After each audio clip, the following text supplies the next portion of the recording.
अस्सलाम वालेकुम स्टूडेंट्स आज हमारा CSS constitutional law lecture series का ये 8th लेक्चर है जिसमें हम जुडिशियल या कॉन्स्टिट्यूशनल इंटरप्रिटेशन को पढ़ेंगे। Introduction. Judicial interpretation refers to how a जज इंटरप्रेट लॉज। डिफरेंट जजेस interpret the laws of their state और country in different ways. Student, judicial interpretation का मतलब ये होता है कि जज जो है वो कैसे लॉज को इंटरप्रेट कर सकता है, और ये जुडिशियल इंटरप्रिटेशन का जो कॉन्सेप्ट है ये हर कंट्री का अपने अपने हिसाब से थोड़ा थोड़ा डिफरेंट होता है, लेकिन मेजरली जो कॉन्सेप्ट है वो सेम ही रहता है। Judicial interpretation refers to the different ways judiciary uses to interpret the laws, particularly the constitutional document and legislative laws. Student, जो जुडिशियल इंटरप्रिटेशन का कॉन्सेप्ट है ये कॉन्स्टिट्यूशन पे अप्लाई होता है और जो लेजिस्लेटिव लॉज होते हैं उन पे जो कि पार्लियामेंट से पास होते हैं। Judicial activism versus judicial restraints. Judicial activism is a political view that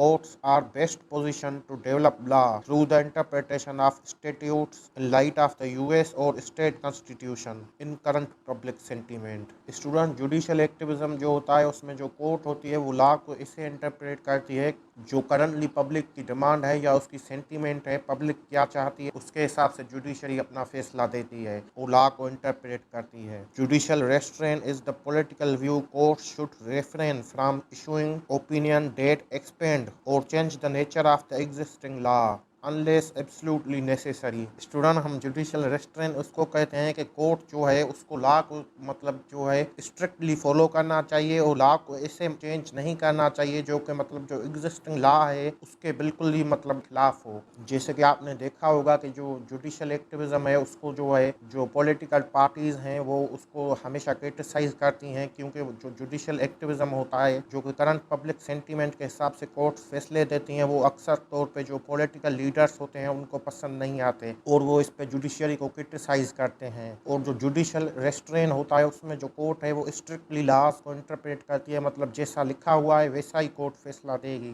basically जो जुडिशियल एक्टिविज्म होता है वो थोड़ा मतलब जो लॉ को लिबरल टाइप इंटरप्रिटेशन होती है और जुडिशियल रेस्ट्रेंट जो होता है उसमें जो है वो कंजर्वेटिव टाइप जो है वो इंटरप्रिटेशन होती है। Strict versus loose constructionist. अच्छा स्टूडेंट, इसमें भी आप देखते हैं कि जो कंजर्वेटिव व्यू होता है वो कहता है कि लॉज को जो है वो स्ट्रिक्टली इंटरप्रेट किया जाए, मतलब जैसे उनकी लिटरली मीनिंग है उसी हिसाब से लॉज को इंटरप्रेट किया जाए, मतलब कॉन्स्टिट्यूशन में जो लिखा हुआ है वो ही होना चाहिए। ऐसा नहीं कि उसको जो है लिबरली इंटरप्रेट करके और उसकी मीनिंग को कहीं और पे अप्लाई करके और आप फैसला दे दें। और जो लूज कंस्ट्रक्शनिस्ट होते हैं उनको हम लिबरल भी कहते हैं, वो ये बिलीव करते हैं कि जो कोर्ट है उसको लॉ को लूजली इंटरप्रेट करना चाहिए according to the present public demand to bring public good. Student, ये भी इसी जुडिशियल एक्टिविज्म का हिस्सा है कि जो स्ट्रिक्ट वाले होते हैं वो जो है वो जुडिशियल रेफरेन में आते हैं और जो लूज वाले होते हैं वो जुडिशियल एक्टिविज्म में आते हैं। ओरिजिनलिस्ट वर्सेस नॉन ओरिजिनलिस्ट। ओरिजिनलिस्ट ये बिलीव करते हैं कि कोर्ट जो है उसको लॉ को इससे इंटरप्रेट करना चाहिए जैसे कि उसकी ओरिजिनल इंटेंट थी जब वो लॉ बनाया गया था। जैसे कि यूएस कॉन्स्टिट्यूशन में लिखा हुआ है कि राइट टू मैरी है, तो इस लॉ को बनाने का इंटेंट ये नहीं था कि होमोसेक्सुअल मैरिजेस हों,